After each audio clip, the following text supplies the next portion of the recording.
Today let us see the poem Ulysses by Alfred Lord Tennyson.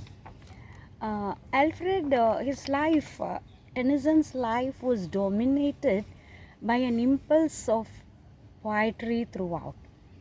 From the age of 18 to 83, he was writing poetry, continually writing poetry. He was born in the year 1809 in Lincolnshire, and he was sent at the age of 7. He was sent to a grammar school where he stayed for 4 years. After that, his father tried to put him in university, and he went to Trinity College, Cambridge. And there he had the chance to meet brilliant friends like Arthur Hallam, the son of a famous historian. He became very friendly with him, and in Trinity College he won the Chancellor's Medal for his poem Timbuktu, and that is in the year after that he returned home, and father died, became very poor, and but he was continuously reading books.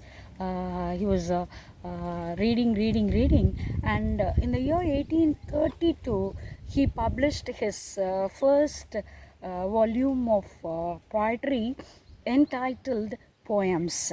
That was in the year that was at the age of 17, and it was an excellent piece. Like we have excellent pieces like The Lotus Eaters, The Lady of Shalott, such poems, gems of poems in this collection.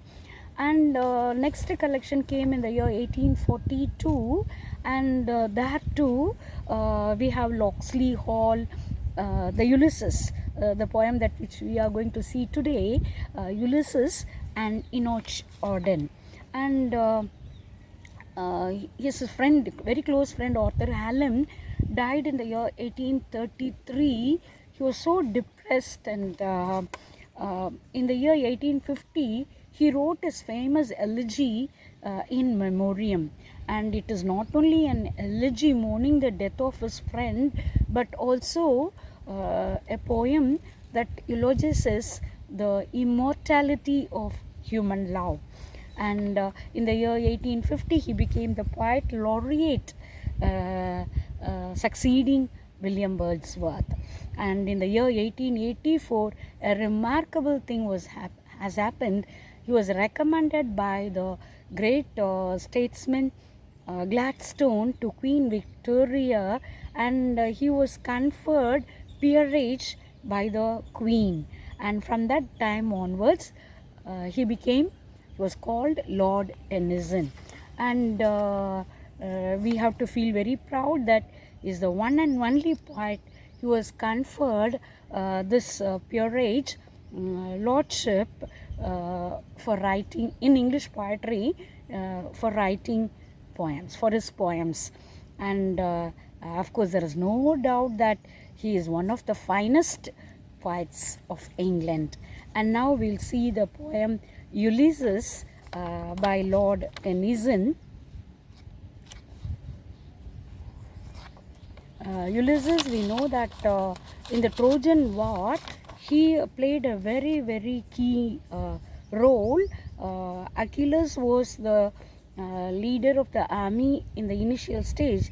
After Achilles' death, Ulysses became the the leader of the army, and his role is very important in the sense he devised a plan to make, they were all sent out of Troy, all the gates of Troy was closed, and he made a device of a wooden horse, made 22 soldiers hide inside, and the next morning they thought the Greeks have left wooden horse and took it inside the country, Troy, and all the soldiers without the knowledge of the Trojans opened all the gates, and allowed all the Greeks to enter. So the victory of Greeks over Trojan War is mainly because of this device of wooden horse by Ulysses. And he's a great adventurer, a wanderer. And here he says that I cannot, after the Trojan War, he was given a land, Ithaca, to be the king of that land. But here he is not happy about this situation to be a king. He wants to go on traveling, life to the least, till the end. He wants to travel, not to sit. The poem starts with this line, idle king. I don't want to be an idle king doing nothing. I want to go on traveling. That is his thirst for knowledge. That is the very main theme of this poem. He has got this thirst for adventure and knowledge. He is against being idle or lazy. That is a very important thing that we have to note in Ulysses. Here I read the poem and explain. It little profits that an idle king by this still hearth. The hearth is the fireplace. I don't want to be an idle king sitting near the fireside among these barren crags, rocks. I don't want to sit in this place matched with an aged wife. His wife's name is Penelope. She is also aged and must be not very active. And here he says, I don't want to stay here idly in this barren rocky place with an aged wife. I meet and dole. That is, he says, I measure and deal with things. I am not an idle person. I cannot sit simply just giving orders to others. He says, I want to measure and deal unequal laws unto a savage race. In Ithaca, they have a savage race, and here he says, I don't want to be an idle king giving unequal laws, imperfect laws to the savage people. I'm not happy about my situation being the king of Ithaca. And here he says that hoard, save and sleep, simply eating, sleeping, feeding, and no, not me. I have this love for adventure. If I stay here as an idle king, I cannot be an adventurer. I cannot be known. People know not me, and I myself will lose my identity. He didn't want that. And here he says, I cannot rest from travel. That is the character of Ulysses. I cannot take rest from travel. I will drink life to the lees till the end. Till the end I have to be active, very dynamic. I want to do something. I cannot simply sit idly. All times I have enjoyed greatly. He says, though he was in war, he says, I enjoyed adventure, traveling. I enjoyed greatly, suffered greatly.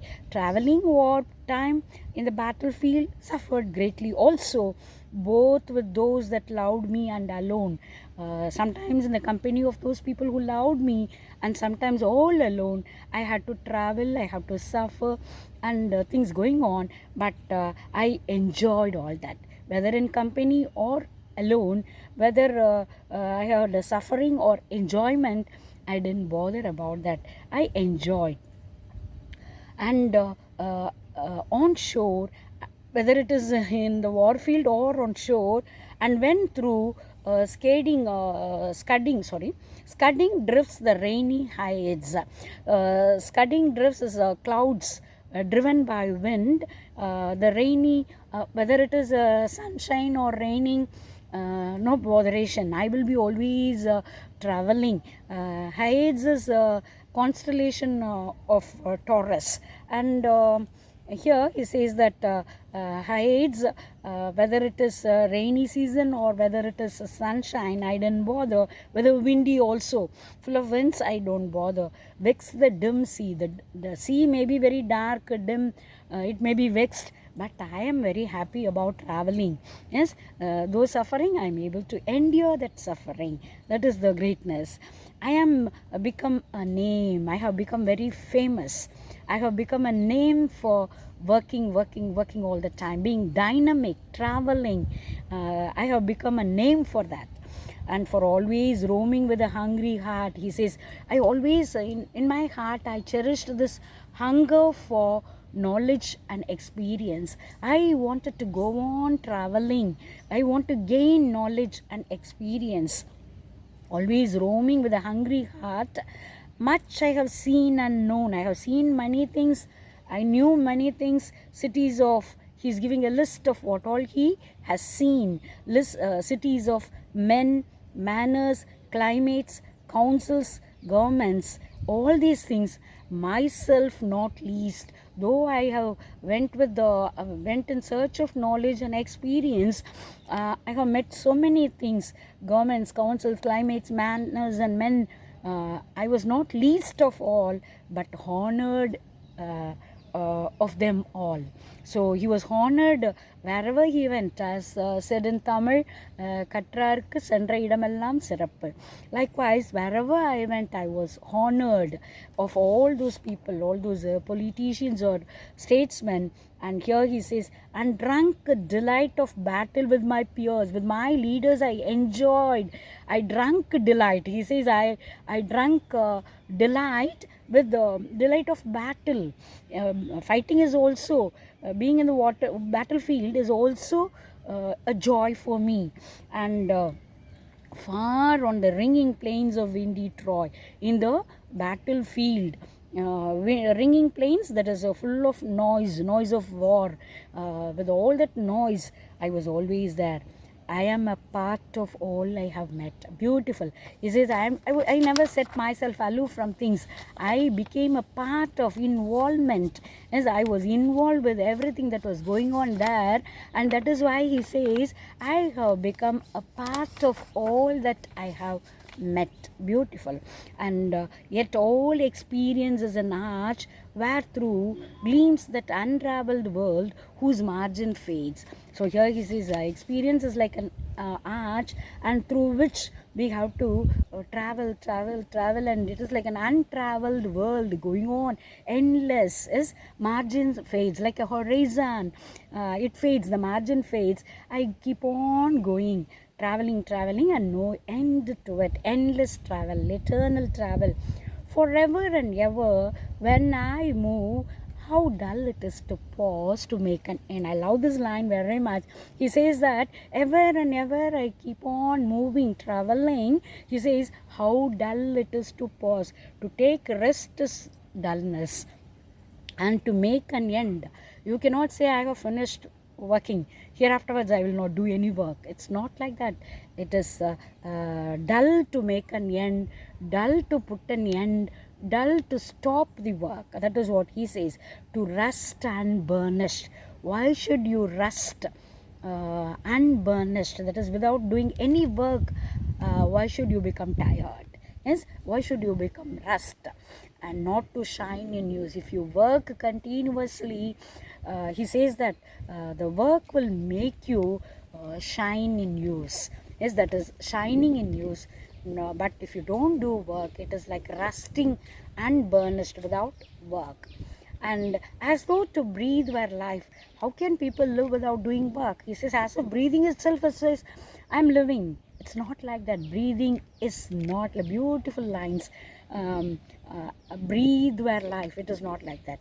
Just by breathing we cannot say I am alive. Only if you do things, if you achieve things, if you work continuously, you can say that you are breathing, you are living.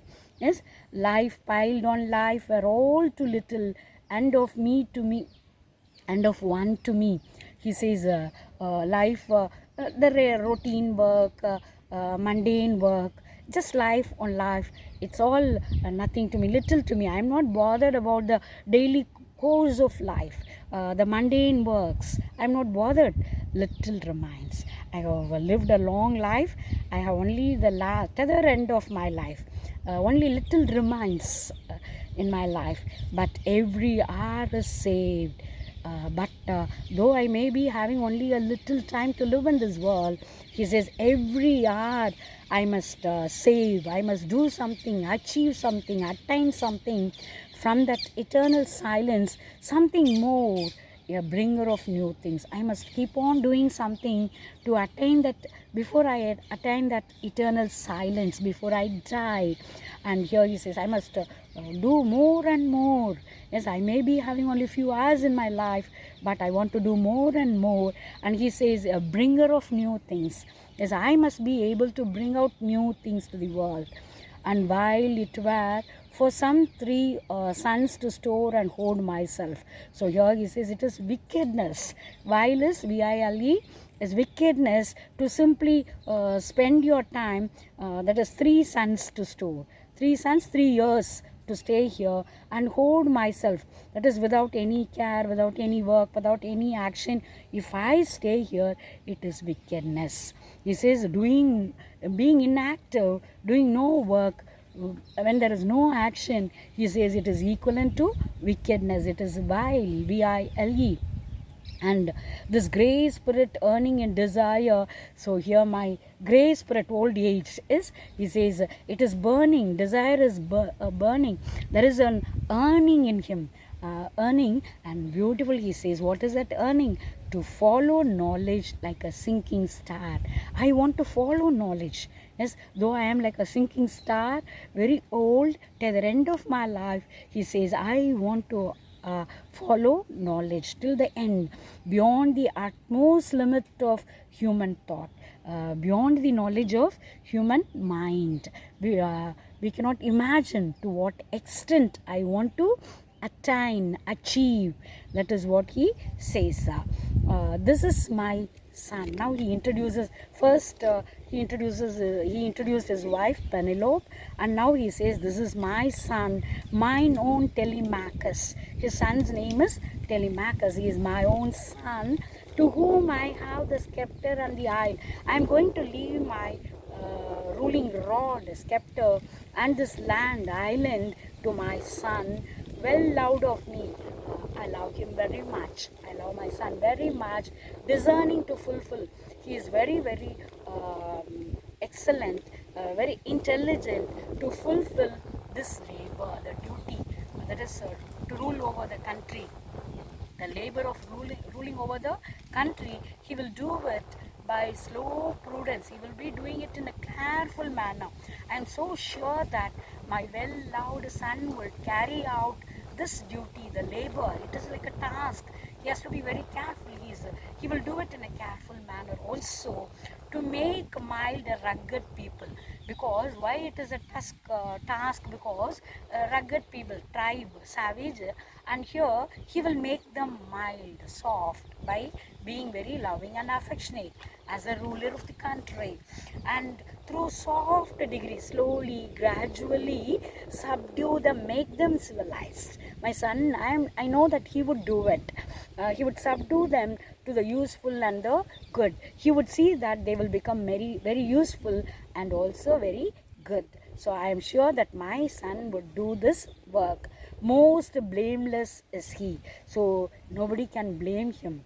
Yes, most is giving the adjective most blameless. He is the most blameless person, and centered in the sphere of common duties.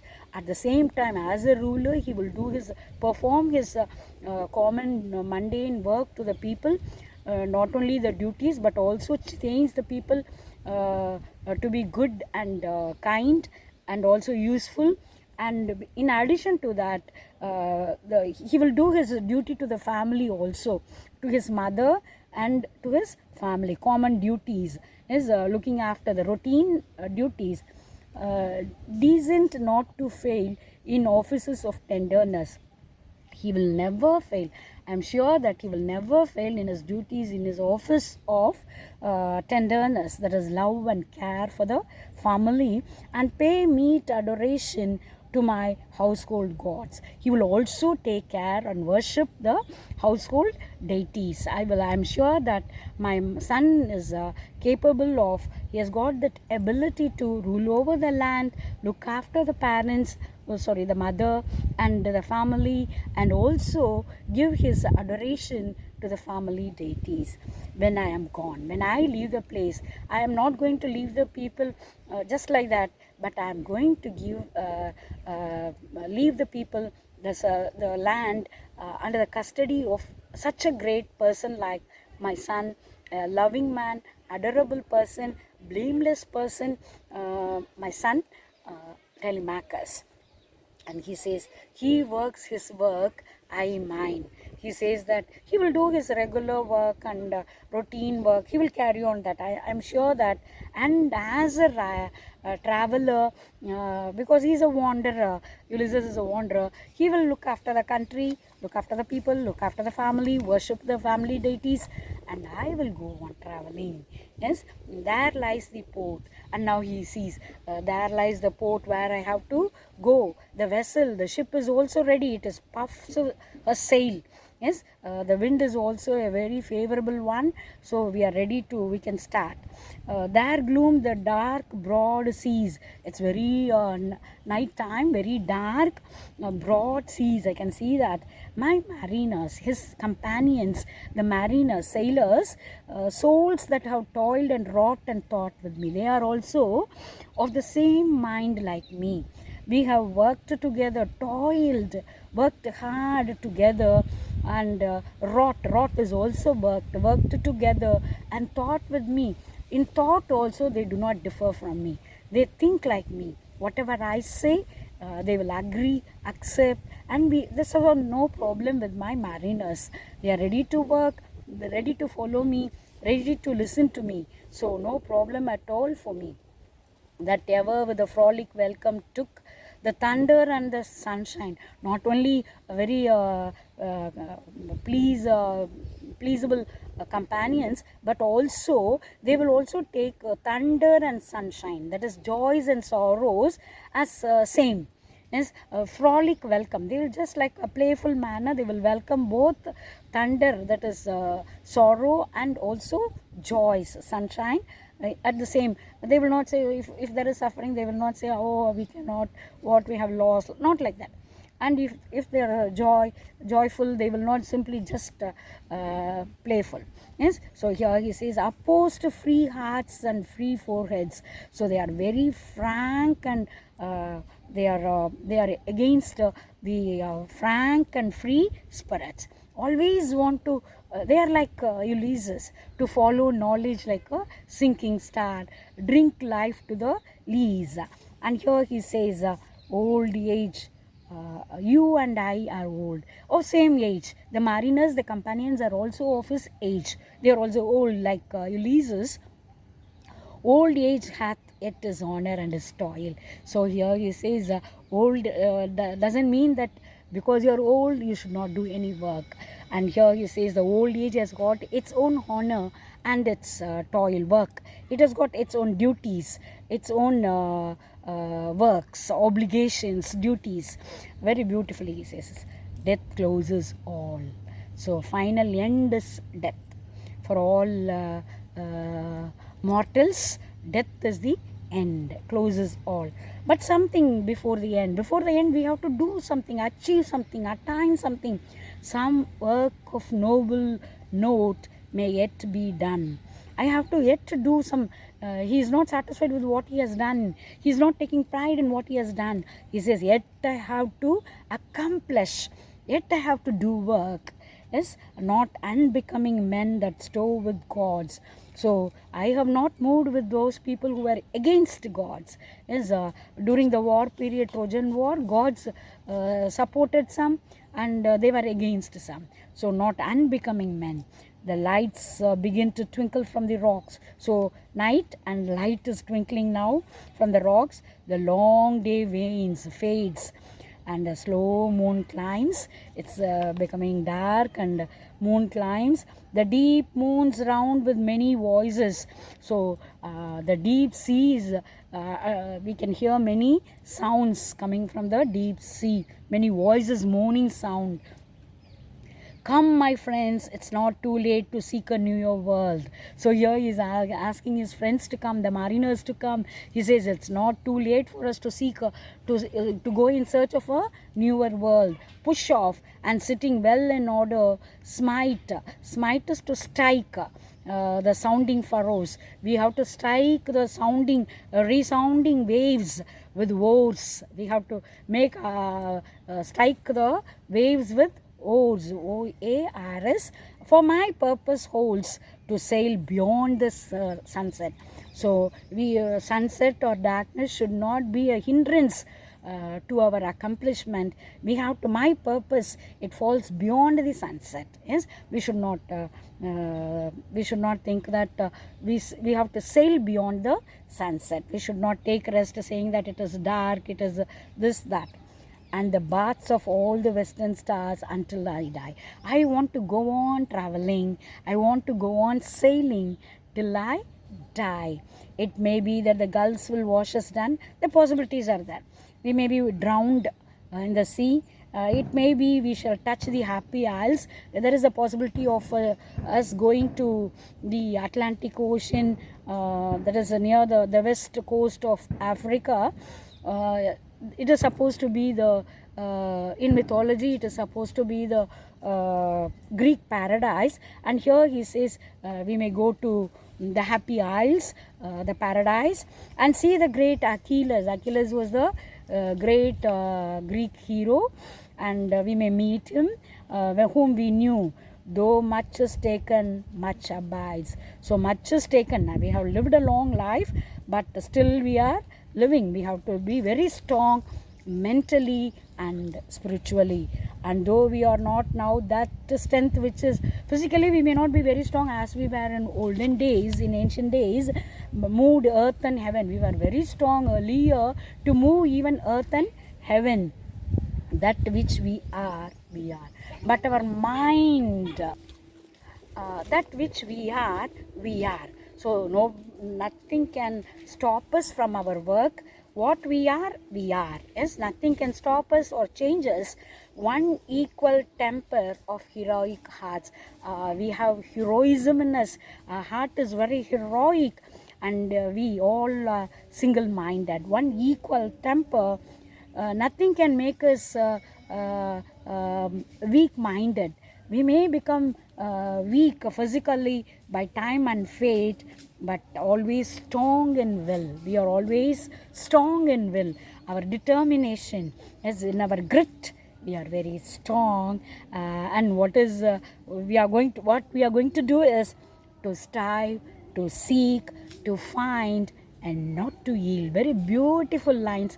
Ever we have to remember that we have to strive, we have to work hard, strive hard, seek, search, find, and not to yield. We should never succumb to circumstances saying that I cannot do this, I'm lost or something like that. We should always be bold enough to face things, and we should be always in search of something, and always should be strong in will and mind. Very beautifully he gives the picture of Ulysses. Love this poem very much. Thank you.